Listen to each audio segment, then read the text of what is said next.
If you have a question, you ask it. That's just because we're forgetful. If you have a question, ask it. And remember that we are to be totally involved in what's happening. Jamie, we're thrilled to have you as always. Well, the Northerners need to get over there. Thank you so much. I have shifted from my normal focus on North Carolina and the Confederacy and military policy and economic policy, something a little farther afield from what I normally do. You will know that I am not a detailed battlefield movements person, and I'm still not. That's not what we're going to do today. But we will talk today about the Battle of Antietam specifically, and then the next two sessions we'll look at the impact. Next week we'll look at emancipation and the impact on Northern politics, because this battle in September of 1862, as you can imagine, had an impact on the fall 1862 elections shortly thereafter. And then the third week, we will look at some examples from the exhibit, the very famous photography exhibit called The Dead at Antietam. We'll talk about the ways that practices around death and burial shifted in the United States because of the Civil War. We'll talk as well about the spiritualist movement of the 19th century. People were very invested in the idea that they could contact their dead. And so I thought on Halloween that might be a really interesting thing to talk about. So that's the plan for this time. And then, as Bob said, in the spring, we will shift back to North Carolina, or the Southeast in general, but North Carolina more specifically, because what I've been asked to talk about at the Civil War Institute at Gettysburg College this summer is Southeastern Native people during the Civil War, the Lowry War specifically. So I have some research to do, and then we'll get into more detail about those things in the spring. So, Antietam and its aftermath. Of course, I'm not going to start. Sure. Will there be handouts? In the spring, there will be. Do you want handouts on this one?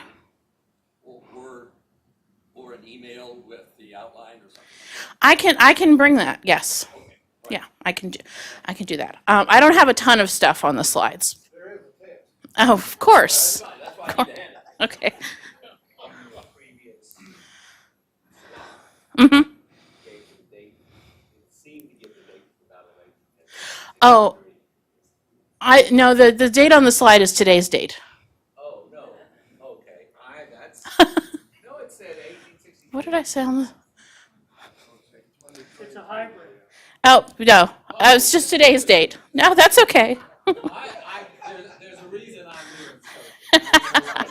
That's okay. You saw the 3, and just like sometimes I'll be talking. I was talking just yesterday with my students about the civil rights movement and its impact on how we study the history of the Civil War era, and I could not for the life of me stay in the right century at any point in time, because I'm like talking about 1963 and 1863, and I'm so mixed up. Okay, so was there another question? All right. So of course we don't just jump right into the battle, because we like our context. I have a colleague who is teaching U.S. History 1, so American History 1 through the Civil War era, and I swear we were 2 weeks into the semester and he still hadn't actually gotten to North America yet. He was just so invested in the context, so I won't go that far back. But some things we do need to be aware of in terms of how people, the decision making leading up to Antietam, why it happened, where and when it did, and then how people responded to it, is some of the context. First of all, what we saw in the spring on the battlefield was U.S. forces being extremely successful in the Western theater, right? In Tennessee, under Grant, taking a number of river fortifications so that the United States could control the Cumberland River and the Tennessee River, was in the process of taking control of the Mississippi River, although that would take another year to fully come to fruition. And most significantly, the combined Army and Navy occupation of New Orleans in April 1862, the largest city in the Confederacy from that point on is under U.S. control. So if you're looking at the Western Theater in the spring of 1862, things are going very well for the United States and not so well for the Confederacy. And in the Eastern Theater in the spring of 1862, things were very quiet. Right? We have Joseph Johnston in charge of the main Confederate force around Richmond, fortifying, planning, preparing, but not doing too much. We have George B. McClellan in charge of the main U.S. force outside Washington, training, preparing, planning, finally pushed to move. Right? And McClellan very famously comes up with this plan to take his whole army south of Richmond and come up the peninsula toward Richmond. And every time he moves a little bit farther, Johnson moves a little bit back. The Union soldiers are always talking about, I can't understand why the Confederacy is abandoning these great positions. Why aren't they fighting? Eventually, they do put up a fight on the outskirts of Richmond. And then Johnson is wounded. Lee is put in charge. At this moment, key turning point in the war, what's known as the Battle of the 7 Days. In late June, early July, Lee takes command on the battlefield, pushes McClellan back, and McClellan, again, McClellan very similarly, if he's pushed at all, he steps back. He doesn't engage fully. Lee does. McClellan ends up retreating. So things had been going so well for the United States that, early June 1862, they've had all these victories in the West, and in the East they are in the outskirts of the Confederate capital, and then they're pushed out, and McClellan retreats toward Washington. So I've already mentioned some of the leadership changes, right? There's a change in leadership in the Confederate Field Army. In the largest Confederate army in the field in 1862. Robert E. Lee was a military strategist in Richmond. He was very responsible for all of the great fortifications that were being built. He prioritized that. To the consternation of his soldiers, they complained that he had them digging all the time instead of fighting.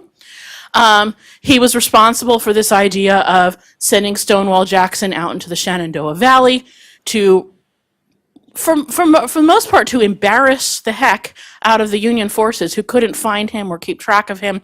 He kept 3 different armies occupied out there to prevent McClellan from reinforcing, right? And then pushes McClellan off the peninsula. McClellan goes back to Washington. McClellan is extremely popular with his men. Right? He's also extremely popular with the Democratic Party. Right? He's not so popular with Lincoln because he can't get the job done.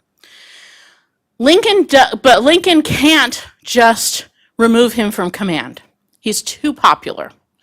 So what Lincoln does is pull 3 of the corps out of the Army of the Potomac and give them to John Pope, who's in charge of what's known as the Army of Virginia. It's very confusing. We have the Army of Northern Virginia, we have the Army of Virginia. So John Pope is now in charge of the largest U.S. Army anywhere, but it's particularly in Virginia, which is where we are focused right now, in the Eastern Theater. Pope is not in charge for very long, though. Right? By the end of August, he has lost a significant battle, and Lincoln reluctantly puts McClellan back in command. Right? So this is the start of this rotating door of high command for the Union Army in the Eastern Theater, right, that doesn't really end until early 1864. Right? So that's an important thing, right? Both of these armies have had leadership changes, right? But the leadership change for the Confederacy is going to create consistency and stability and a really effective set of leaders for a while, and the leadership change for the Union is creating a mess. What was manpower? Was it equal on both sides or favoring one more than the other? So the Union side is always bigger, right? Depending on particular moments in time, how much bigger varies. So during the July and August 1862, Pope has about 60,000 men. Lee is actually approaching 60,000. So they're about as even as they ever are, right? By the time we get into Maryland in September, Lee is down to about 40,000. Right? But in the summer of 1862, the forces are about as even as they're ever going to be, with about 60,000 each on Lee and Pope's sides. Right? McClellan also has an army. The Army of the Potomac doesn't disappear, but it's smaller. Right? It's been reduced in scale and importance and is mostly sitting out waiting because that's what McClellan liked to do best. So we have these leadership changes with Pope, but in general, more broadly outside of Pope, I think he's just kind of the leading edge of something that's coming anyway, is a shift toward what we might think of as a harder approach to war. Right? Pope tells his soldiers when they head into Virginia, don't bring a lot of stuff with you, live off the land, get the supplies you need from where you're going, take them from the rebels, it's okay. Right? We're trying to defeat them, you should just get what you need and do what you have to do. Pope issues orders about property confiscation, about arresting Southern civilian men. Basically, he issues this order that there's no evidence was widely implemented, right? But that basically any able-bodied adult man in Virginia is a potential enemy combatant and he can arrest him. Pope is operating on the assumption, which is new in the summer of 1862, that most white Southerners support the Confederacy. Right? Prior to that, the Union High Command has said, like, we believe most white Southerners would come back to the Union if given the opportunity. And Pope says, that's not what I'm seeing on the ground. I'm going to treat everyone as a Confederate, and that means I can arrest people who I see as potential soldiers to prevent them from becoming a threat. Again, there's no evidence that he arrested people who were peacefully doing nothing and not bothering his army. But he said he had the right to do so, and that already was a shift. We're also seeing more invasive policies from governments, so things we've talked about in the past, like the Confederate government impressing supplies from its population, including slave laborers, like the Confederate government's tax in kind of taking the supplies it needs. Lots of new attempts to raise money, very complex fiscal policies, like the United States government enacts an income tax for the first time. Also highly invasive and controversial. The Confederate government prints gobs and gobs of money and creates a massive inflation problem for itself. And we see both armies as well, by the spring of 1862, needing to find ways to get more people to join the army. So the Confederate draft, the Conscription Act in the Confederacy, is enacted in April 1862.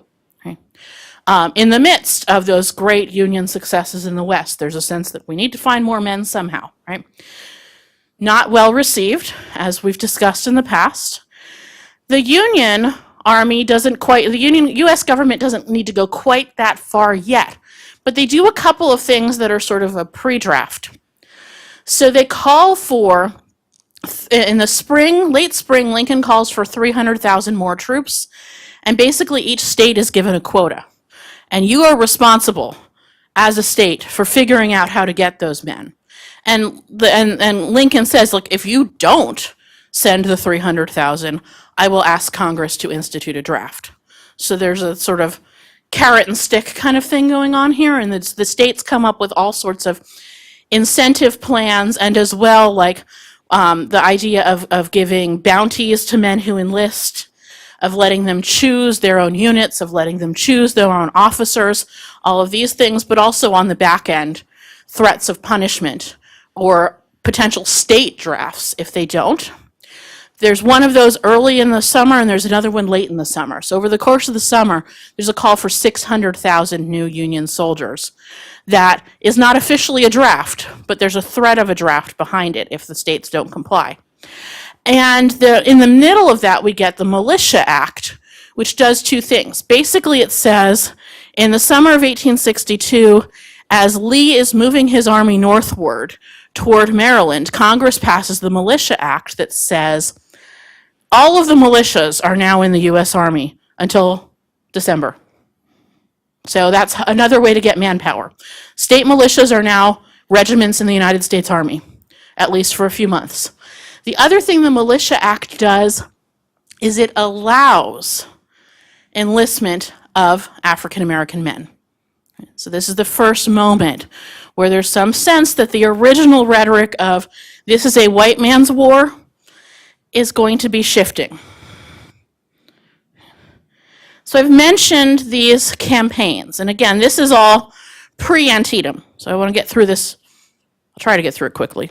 As you know, I'm not always good at that. Of course, Robert E. Lee over here, very familiar. Probably less familiar, John Pope, right? The person who is in command of the largest Union army in the Eastern Theater for much of the summer, right? Or for the second half, well, mostly August, really. July, August, second half of the summer, we'll go with that.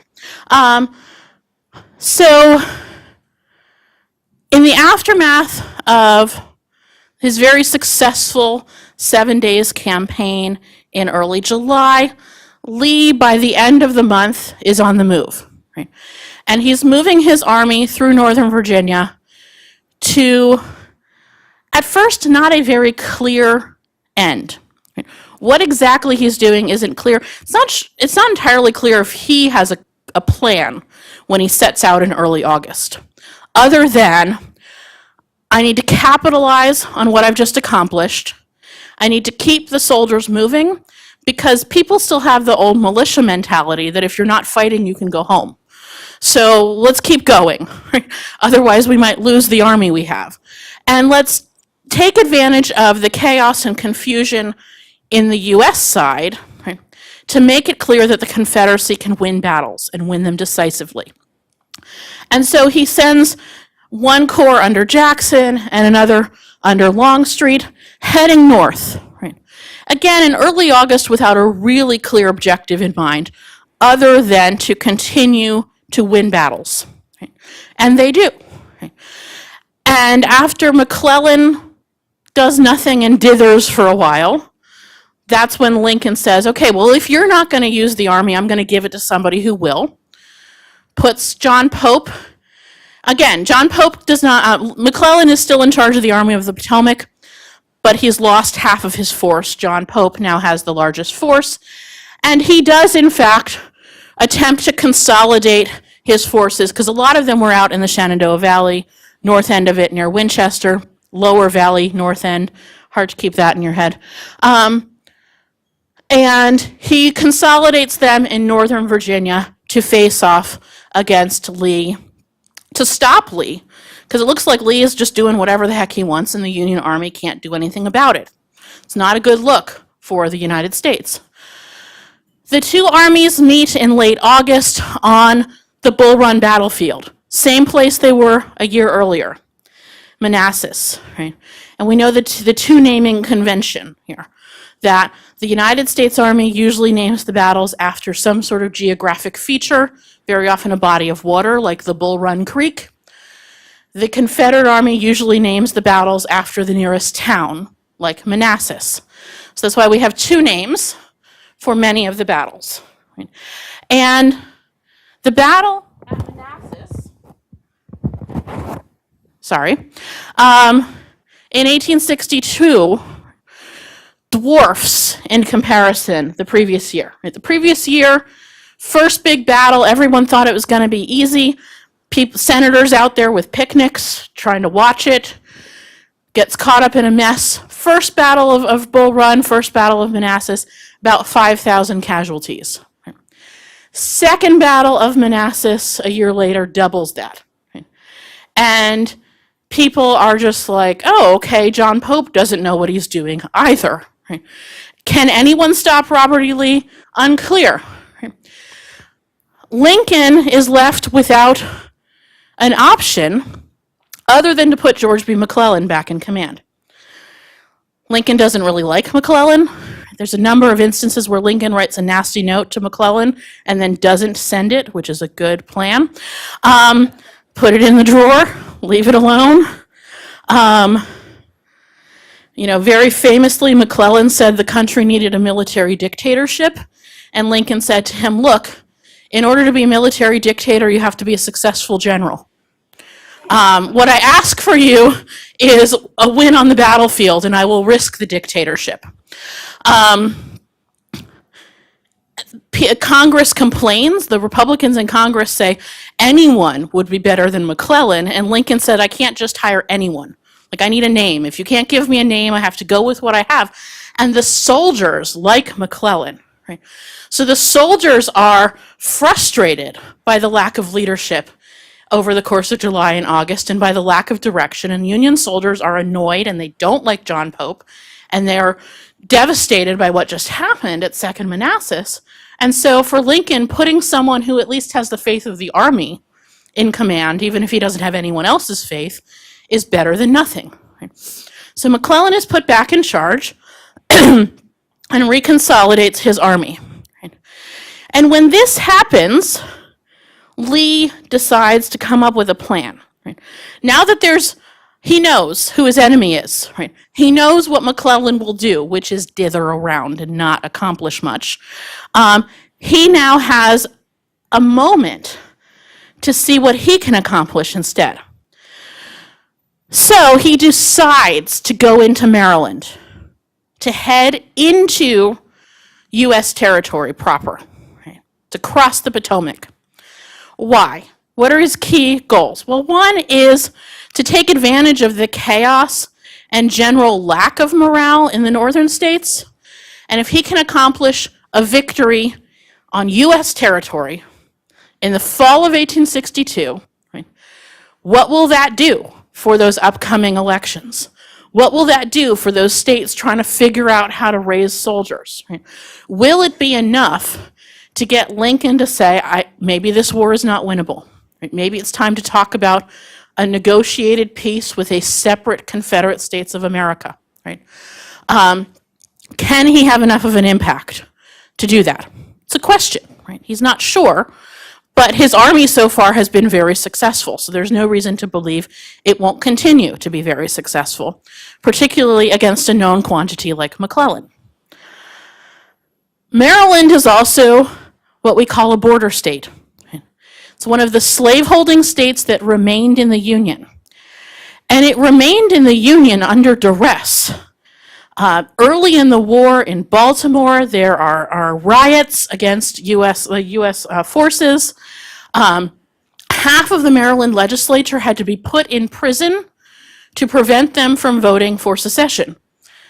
So, Lee very reasonably believes that if his army shows up in Maryland, the people of Maryland will flock to it, and he'll be able to recruit Maryland, either get some more men into his army, which he needs, or even free the Maryland legislature, get them to sit, get them to vote in favor of secession, and add Maryland to the Confederacy. And of course, the Confederate flag by this point has a star for Maryland, even though it's not officially in. Right? So there's reason to believe, right, that there are people in Maryland who want the Confederate Army there and who want them to be successful once they arrive. There's also conversations going on at this moment in particular that if Lee can win one more major victory, particularly one as symbolic as a victory on U.S. territory, right, that this might be the thing that gets European governments to recognize the Confederacy and supply more material assistance, particularly against the emerging blockade, right, that's appearing. It's unclear that that was ever a well-founded hope. There's no good reason for any European country to support the Confederacy in this moment. It can get what it needs from both sides without taking sides. But that's certainly what Confederate political leaders believed and what a lot of people in general believed, right? So the famous diarist Mary Chestnut, whose husband is in the Confederate government, is saying in the summer, right, we need just couple more clear wins on the battlefield, and that'll be it. Europe will recognize us, England, France, they'll come out firmly in our support, and that will be the thing. So people are thinking back to the American Revolution, they're thinking back to the Battle of Saratoga being the thing that gets France to recognize the United States. Right? They're hoping for a repeat of that. Doesn't work out that way, as we will see. Right? Simple stuff like food is also really important here. You can't fight a war if you can't feed your army. Virginia has seen 80,000, 90,000, 100,000 men trampling Northern Virginia over the course of the summer. If you can get the army out for even a couple of weeks, you can potentially improve your chance of a decent crop. Meanwhile, Maryland is sitting up there with its own crops, untouched. Let's go get them. Let's go get the supplies we need. Right? So that's just corn and wheat is a big part of Lee's calculation here. Pigs, horses, chickens, all of the things you need to feed your army and keep it moving are sitting up there in Maryland, untouched. Right? Let's go see what we can get. What else is, okay, this is sort of a side quest, right? But speaking of supplies, the federal arsenal at Harper's Ferry, now West Virginia, although not officially yet a state, right? West Virginia is also part of this border area that is still in Union control. Right? Can Lee send part of his army to Harper's Ferry to get the supplies and armaments that are there? Which they do successfully accomplish. So those are the goals.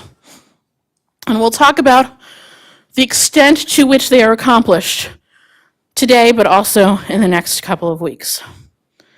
So, I wasn't sure how familiar all of the military terminology was to everyone, particularly Civil War version versus maybe more recent ways of organizing the Army. So I just grabbed this little diagram from the American Battlefield Trust. Right?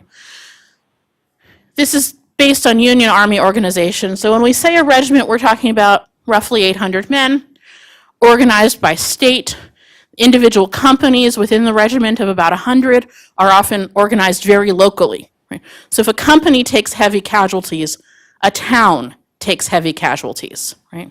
A community loses half of its young men in a couple of hours. Right? You combine 2 to 5 regiments, depending at what moment in time and size, into a brigade led by a brigadier general. You then combine a few brigades into a division led by typically a major general, sometimes a brigadier, depending on how short they are on major generals at any point in time. You combine your divisions into corps, and then your corps into armies. Right? And Confederate armies usually have 3 corps to them. Right? Union armies will have anywhere from 3 to 10, depending on the size of the operation. Right? So Lee has 3 corps in his army at Antietam. McClellan has 6. Right? So he has more men and more as well, organizational structure around him. This, again, I know this is Union because we have a major general continuing to lead a corps, and then a major general continuing to lead an army. In the Confederate military organization, they continue to promote and create the lieutenant general leading the corps, and just a general leading the army. No modification needed on the general. Anyone know why the U.S. was reluctant to make anyone a lieutenant general?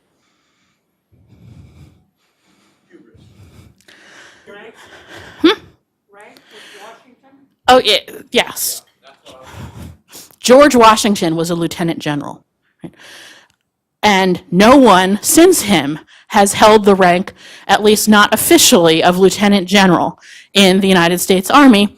And they're not quite ready to break that barrier yet. Right? So we just have differing seniorities and levels of major generals moving up the ranks. So if I say something, when we look at the map, we're going to see corps labeled with names, just in case you're curious about what that means. I put up this little quote. Charles Colcock Jones is a Confederate officer from Georgia, from a very prominent Georgia family that kept a lot of records and were very observant and often witty in their writings, so they're very quotable. And he really kind of predicted what might happen in early September. As we've heard, that Lee's army is heading north, but he's in Georgia. He doesn't know exactly where they are. But he said they're not going to go to Washington directly. They're going to go around somehow. Right? They're going to try to disrupt communications, which is a good guess. Right? A year ago, when those riots happened in Baltimore, shut off telegraph access from Washington, D.C. to the rest of the country. Absolutely terrifying for the Lincoln administration, brand new Lincoln administration. So to do that again, good idea. Harrisburg is suggested as the actual goal. Right? Harrisburg, Pennsylvania, site of a massive training camp for these 300,000 men that were just called up, and a supply depot. And of course, that will be the goal a year later. But it's not really the goal at this moment. There's not a clear geographic goal other than somewhere north of the Potomac, right, to take a stand and win a battle. So Lee heads north from Leesburg, Virginia. Right? And when he gets into Maryland in very early September, September 1st, 2nd, 3rd, his forces are pulling into Frederick, which is kind of smack in the middle of the state. And it's the place where the legislature had been reconvened to try to prevent a vote in favor of secession rather than out in Annapolis. And what Lee's army very quickly discovers is that Maryland has regions. It's small, but it has regions, right? And the region of Maryland they're in, central and western Maryland, the regions they're in, are not big fans of the Confederacy. The pro-Confederate Maryland is the eastern part of Maryland. Right? And where they are, there's not a lot of people who are super happy to see them. Right? And there's concern as well that what they're doing is actually pushing Maryland farther away by bringing 40,000 dirty, exhausted men into town who need to be fed and housed and supported in some way. And by the time Lee's army crosses into Maryland, as I've said, they had 60,000 6 weeks earlier, and now they're down to 40,000, sorry. And they're exhausted. They've been moving and fighting for a solid month. They're exhausted, and they look around and see all of this, very productive, peaceful landscape around them, and they go a little nuts, and they cause some trouble in ways that then the high command has to deal with and say, if we're trying to convince Marylanders to join us, we're not maybe putting our best foot forward here. So that part doesn't work out quite as they were intending. Right? While the Confederate army is at Frederick, obviously 40,000 men aren't all camped within one town. Right? But Lee is headquartered in Frederick, and he's there with his corps commanders and his division commanders, and he decides to split them up and send Jackson off to take Harper's Ferry, right? And send Longstreet north to see if he can get into Pennsylvania, right? And continue with this sort of supply gathering operation. And then he's going to keep A.P. Hill a little closer to where he is in Frederick, right? Waiting to see where he's going to go. So Lee does what you're not supposed to do if you're the smaller army. He splits up. Right? He does that repeatedly, as we'll see, and usually is very successful at it. Everyone heads off in their various directions. By this point, September 3rd, Lincoln has finally convinced McClellan he needs to do something about the fact that the Confederate army has been in Maryland for 2 days. McClellan starts moving. He's heard they're in Frederick. He gets to Frederick. He gets to Frederick 3 days after Lee has left Frederick. Right? Frederick is maybe 50 miles from Washington, D.C. Shouldn't be that hard to get there. When McClellan's reconnaissance forces, not even McClellan himself, the front end of his army, the scouts, get to Frederick, they find a number of things in the old Confederate headquarters. One of the things they find is 3 cigars wrapped in a sheet of paper that has the information about where Lee's army is. the whole plan is on a sheet of paper wrapped around 3 cigars, right? Because that's how they were sort of sending it out to the generals who needed the information. One of them got lost. Right? So now they have that. They know Lee is divided. They know he's sent Jackson all the way down to Harper's Ferry, and Jackson's going to be engaged there. They know Longstreet is heading north toward Hagerstown, and he's alone. He doesn't have the other 2 corps there with him. Right? And Lee is all spread out all over the place. They have the information, and McClellan, again, is like, well, that's interesting. Let me think about that for 3 days before I do anything. So by the time McClellan actually starts moving in the general direction of Hagerstown, Lee has already found out that the information has leaked. Right?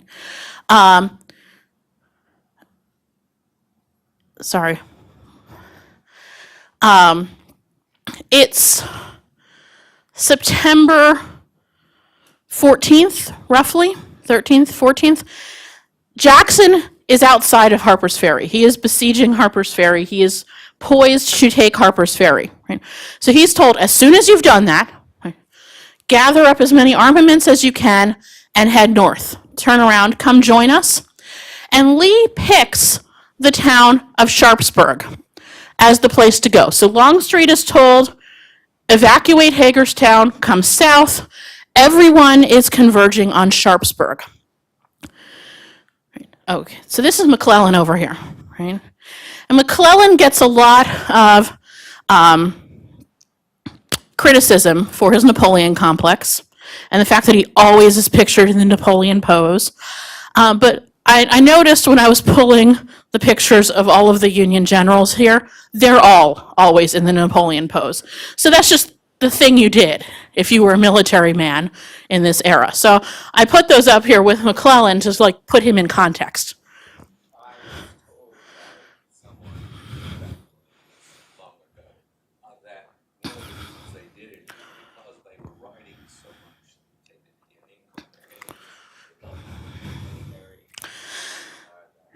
Yeah, I think that's a reasonable thought. I think Napoleon did it because he had the arm injury and his arm looked weird if he didn't do it, and I think part of why they did it is because Napoleon did it. Right? You want to look like a military hero, although Napoleon wasn't exactly successful in the end. Right? Neither was McClellan. Right? No, not at all. Right? Sorry. Wanted that a little aside with McClellan. McClellan is endlessly mocked and deservedly so.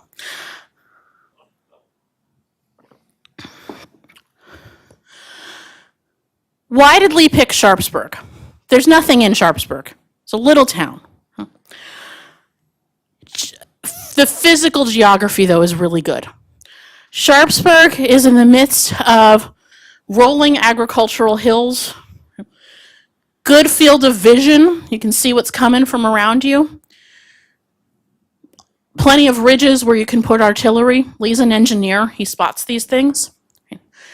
The town itself is behind a body of water called the Antietam Creek. Creek Creek can be so many things. Right? Creek can be a little tiny trickle of water. Antietam Creek is closer to a river. Right? It's several feet deep.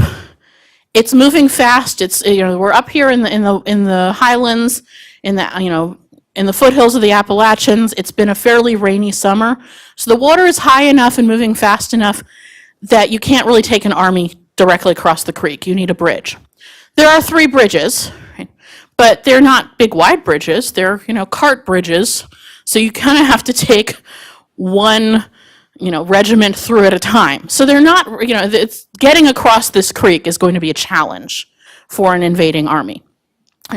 Meanwhile, as you'll see better on the next map, the Potomac River is just 3 miles behind him. And there's a spot where it can be forded right there. So Lee has a very open, easy means of retreat if he needs it. So Sharpsburg is a good choice. And he encamps his army outside Sharpsburg. There's a diarist in Chambersburg, Pennsylvania, just north of the border, who talked about what he was hearing, right? Hearing that they were that the Confederate Army was coming, and all through the time he's hearing this, he's also going to nightly events where young men like him, he's in his late 20s, he's married, he has a baby, he has a small farm. Young men like him in their 20s are being actively recruited. Right, so almost every night he goes to some church for a revival meeting that's also a recruitment meeting, or some tavern where a lot of alcohol is being handed out along with enlistment papers. And by the end of this, he does in fact enlist. Spends a lot of time talking with his wife. It's his mother who's actually the holdout. And after the battle is when he finally enlists and goes off. And he shows up in Gettysburg and other battles later on, right? But he's hearing, you can hear 50 miles away the gunfire when this battle, the cannon fire, when this battle happens on the 17th of September. Right, and I like the end. We'll hear later what next. What happens next? Unclear. Right. So, what actually happened at Antietam? Brief overview of the numbers real quick. Right? So as I said, there's about 40,000 in Lee's army here. Obviously, these are very rough numbers. By the end of the day, it's a single-day battle. Over 10,000 killed, wounded, missing, or captured. There's 85 to 87,000 Union soldiers present. About 65,000 of them actually engaged in the battle. This is part of the problem. Killed, wounded, missing, captured, over 12,000. So this is the bloodiest single day in American military history. And even if you were to take out, because part of why is that both sides get counted eventually in American military casualties. But even if you take out this and just look at the United States Army, this is still edging out D-Day. Not by much, but it is. So, by September 15th, Longstreet is in place, and Lee has gotten word that Jackson has taken Harper's Ferry and will be on his way the next day. Okay. So September 16th is just the question of whose forces are going to get in position first. And by the night of September 16th, most of the Union Army is in position. And there's some skirmishes near the top with the 1st Corps under Hooker against Longstreet's men, but Jackson's men are also pulling up into position. Right? And Hooker wants to engage farther, but McClellan tells him no. Let's wait till we're all here. McClellan had more men in place than Lee did. McClellan always had more men in place than Lee did. McClellan always thought he was somehow outnumbered. Right? There's this mythical host of hundreds of thousands of Confederates just waiting out there for him, and so he won't engage. There's a lot of what-ifs with Antietam. Right? What if he'd let Hooker push forward on the 16th? Is it an open question? Might have changed things. Probably not much. The big what-if is what if he had pushed everyone forward at the same time on the morning of the 17th? Right? Jackson is at the north end, right, or the left flank of the Confederate lines. Longstreet's in the middle.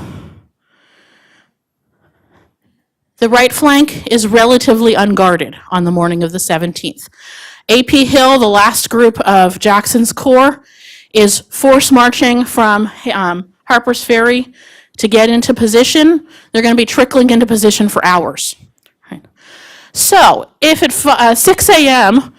on the 17th, all 6 of McClellan's corps had pushed forward at all 3 spots, maybe they could have gotten through and held a position. But instead what happens is the 1st goes in. And then an hour and a half later, the 12th goes in. They're all still on the north. And so Longstreet's just say, okay, let's set, nothing's happening in front of me. Let's move some men north. Let's shift some men north to support Jackson. Right? The 2nd Corps finally comes in as well. Right? First at the cornfield, by the little Dunker Church. These are sort of a very famous spot in Civil War military history, the cornfield, where they said by the end of the morning, the corn had all been mowed down by gunfire. Right? The church was pockmarked by artillery. And Sumner's Second Corps, for example, had lost half of its men. So he pulls back, right, and others move forward. Actually, one of his divisions, the division that had been in the cornfield, had lost half of its men. The other two divisions get sent south into the next phase, the sunken road, an old wagon road that had just over decades of use deteriorated well into the ground, what becomes known as Bloody Lane. Because there's no way to get over it, you have to go down.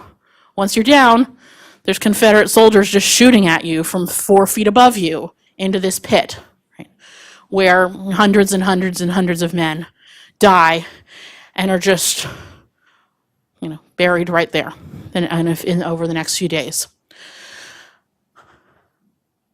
All day long, Burnside is down here at one of the bridges, trying to get over the Antietam Creek.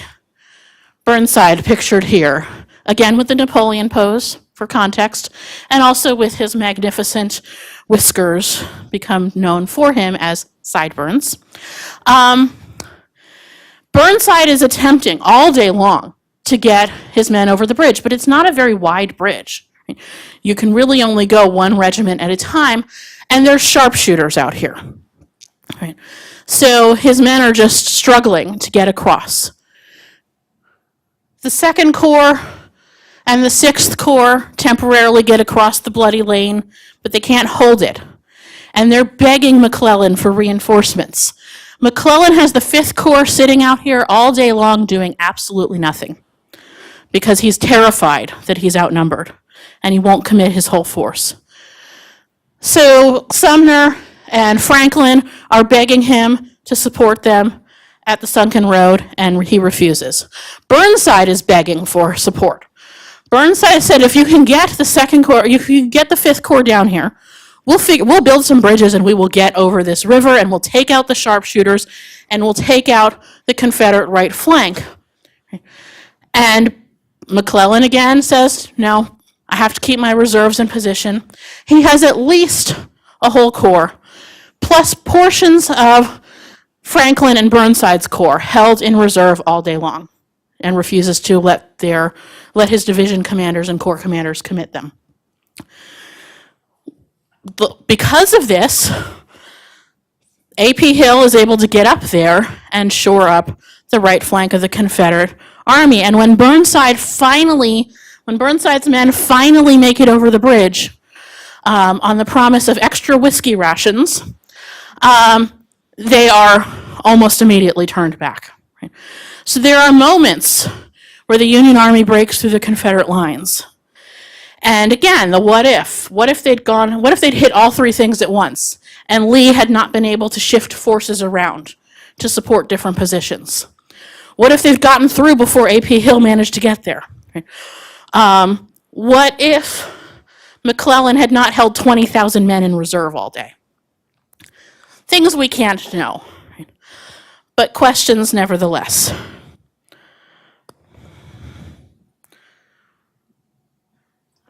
Speaking of which, do you have any questions? And I am not an expert on the detailed military history of the Battle of Antietam.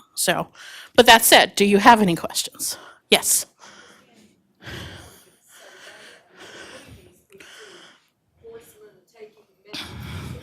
Mm-hmm. Why was he so mixed up about how many could take? Partly because Lee was really good at moving people around and sort of the theater of it to make it look like he had more people than he did. Right? And we'll see some Union generals use that to their advantage as well. Right?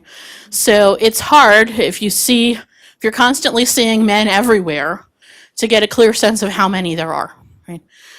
Even you can't get close enough to tell that it's like the same regiment everywhere. They're just moving around. You're waiting for your horsemen to get back. Sometimes they're stuck because the army has moved and there's an army between them now. That was a big part of the issue at Gettysburg, was the army kept moving, and these armies are so massive, sometimes you have to ride 50 miles to get around them. Well, that takes a long time. Right? So part of it's just that, what they have available to them is not, and once the battle's going, there's the gunpowder is creating this just haze of smoke everywhere. Was McClellan popular with them because he didn't put him in danger? Well, that's part of it, right? It's very clear to the Union soldiers that McClellan cares about their well-being. Right? When McClellan took command in the winter of 1861, the army was a mess. He restructured things. He created corps badges, right? So everyone has a badge on their hat that indicates what unit they're in. And he created corps-specific bugle calls and all these like community building things, right? And he also trained them really well, which hadn't been done to that point, right? So McClellan is really good at building an army, at building its spirit, at building its sense of identity and its ability to function. And ultimately, when he's questioned why he didn't commit fully, he says, I couldn't handle the bloodshed. I just couldn't take it, right? Which is admirable, except that it's part of your job to win the battle and that you have to commit to win the battle, right? But that is part of why the soldiers loved McClellan, because they could tell that he cared about their well-being. Right? He made sure they had supplies. He made sure they had food. He didn't tell them, go off into Virginia for 2 weeks and don't take any food with you. That's not, let's take all the supplies we need. Let's make sure everyone is taken care of. And that has a huge impact on morale. So yeah, that's absolutely true. What was the pushback on those horrendous casualties? It's big. And we'll talk more about that in the next 2 weeks, and the sort of the question of the aftermath. But it has a huge impact on public perception of this, right? And what's interesting, of course, is that all of this happens on the 17th of September. The 18th of September, Lee is bracing for a continuation. He assumes that McClellan is going to keep pushing. Lee knows that McClellan, in fact, has more men. He has a more realistic assessment of the situation, and he assumes McClellan is going to take those 20,000 men who did nothing all day and put them in charge of a counterassault. That they're going to push him out. So Lee waits and holds his position all day on the 18th, rather than risk breaking some of his men off and starting the retreat, because he doesn't want to risk further losses. And McClellan does nothing. Right? So on the night of the 18th, Lee pulls out of Antietam and slips back across the Potomac River, and McClellan proceeds to stay at Antietam, encamped, burying the dead, caring for the wounded. Unclear what else he's doing, not preparing for any sort of response, that's for sure, for at least 2 months. Sorry, you had a question, sir. I have read that Antietam Creek, where Burnside Bridge was not very deep. The current very swift, and that's why he didn't do it, or did he not? So Burnside, I think early on there were some attempts to just ford the creek, and they weren't successful, right? So, I think he tried, right? Burnside gets a reputation of being aggressive, and at Antietam he's pretty effective with what he has, right? So I mean, it's not a high river. It's not chest height, but even if it's mid thigh height, and you're laden down with all of your equipment, and it is moving pretty swiftly. What we know is that this is a very hilly area, so the creeks and the rivers, the bodies of water do move pretty swiftly. It's been a rainy enough summer that the water is high and moving fast. Right? So mid-thigh height creek with all of your equipment while you're being shot at is still a lot to ford. But there were attempts, and they didn't make it. So he said, okay, we've got to figure out how to just move so many people so quickly across that bridge that the first units have the support they need once they get across it. And also, if you've been there, when you get across it, you then have to go up a hill, right? It's not an easy thing to do. And there's sharpshooters up in the town constantly picking people off while they're doing it. And they don't have the equipment there to like build the pontoon bridges and get across quickly. Right? That's something they're going to really pioneer in the next battle. Although that didn't work as well as they thought it would either. If I remember right from being there, the embankments are pretty steep. So it's not just the river down, across, and back up an almost vertical bank. Yeah. So it's one of those places where, I mean, I look at that and go, yeah, I wouldn't know how to get across that. Yes, there were reasons why people, and again, that's why Lee picked it. He looked at that and said, you're not going to be able under fire to get up that embankment. They're going to have to use the bridge, and that will be our protection. Right? It was a stone bridge. It would have been hard to dismantle in one day, so they left the bridge there and just put the sharpshooters for protection.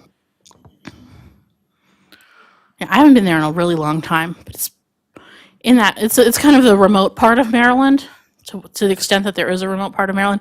I was just out west of Brevard this weekend, so remote has a new definition for me. But yeah, it's not that far away from civilization, but it is, at the time, certainly, it was pretty remote and very hilly, very wooded in a lot of places, right? And a difficult climb over the bridge at this particular point, which is why Lee chose it. Any other questions? I think we're probably just about out of time. So yes, the question of the impact of all of this death and destruction is really what we're looking at over the next 2 sessions. Sound good? All right, thank you so much.